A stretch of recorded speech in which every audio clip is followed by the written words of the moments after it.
We're going to put a mirrored firewall on, I believe this is Incognito, maybe, is what the name is. I'm not sure. Jim, go ahead and update me on the name, but this is Jim's car. It's going to be a blown small block T-bucket. And there's a couple ways to do it.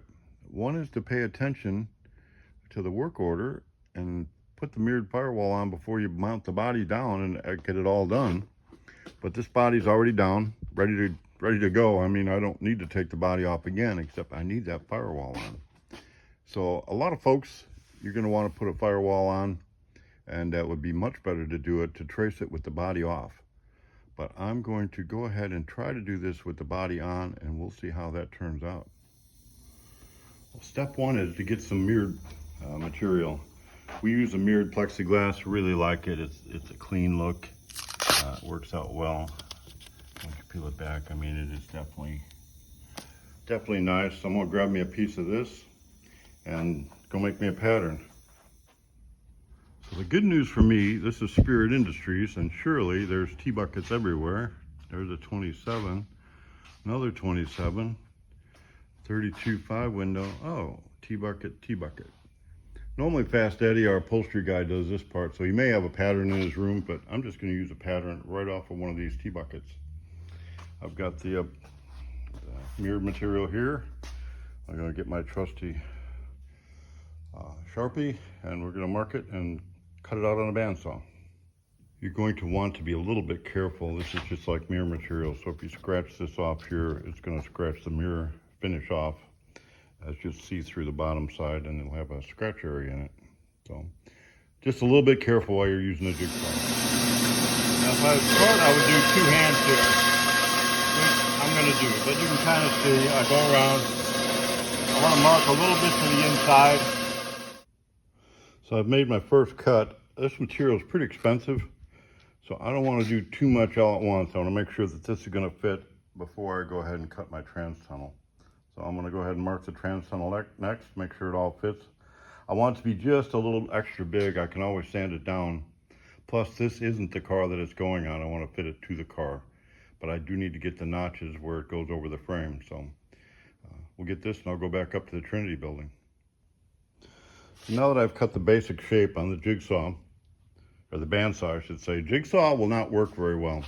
The vibration, there's a good chance you'll crack it. I would use a bandsaw for sure, or maybe even a cutoff wheel. But we'll take it back up to the other building now. All right, I've got the general shape.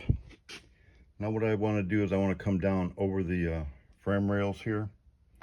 You can see it's cut out a little bit around that. So I'm going to go around the frame rails, drop it down to where it goes, and little by little, I'll trim it. So as I'm making my final cuts here, you can see I've gone inside my line. So I've cut a little bit more off of here than it being exact, because what I'm going to do is put some trim on here, and that's going to take about 1/8 of an inch up. Once you get it trimmed and fit into the size you want, I got it all cleaned up. I sanded the edges so it don't have no, it kind of heats the plastic up and makes a little bit of a lip on there. I went ahead and got some, I guess, door edge trim is what it'd be used for. So we'll put that all around the edges. And I just put it on the bottom so far to make sure where we're at and where it's clean. I'm gonna go ahead and mark for the steering column next. You can see I've got my hole there, and that's where I'm going to be wanting the hole to be in the mirrored front. So the best way to do that is grab yourself a can of spray paint.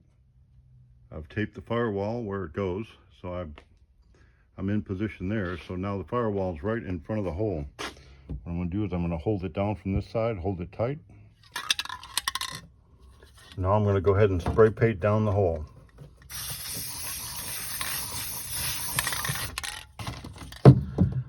See what we got. Maybe I should have used the color a little bit brighter, but I got gray against black. We'll see what it looks like now. It's a little bit fogged. I think trying to do it one-handed with the camera and the other didn't help. But I'm going to start small. I'm not going to go extra big. I like to cut this hole out with a Dremel tool. It makes it a whole lot nicer and a lot less chance of cracking. So we'll go ahead and cut that out here. Well, as much as I want to, I don't think I'm going to show you the finished product on this video. There's a couple more holes we need to make into the firewall. I'd like to do that before we put the mirror on it. That way we can get all the holes right, do it all at once. We'll put that trim ring on, and I definitely don't want to pull that plastic off of the mirrored part. That's one of the things we do after the car is basically it is ready to go. So it just helps keep it from scratching it. So wasn't that too bad. I mean, a couple hours, a little less, maybe you can get your firewall taken care of. It'll look good on there. It's ready to go. So there we go. I-beam axle, spring behind, super stopper brakes, shocks in the right direction. Next is throw some blower on that motor.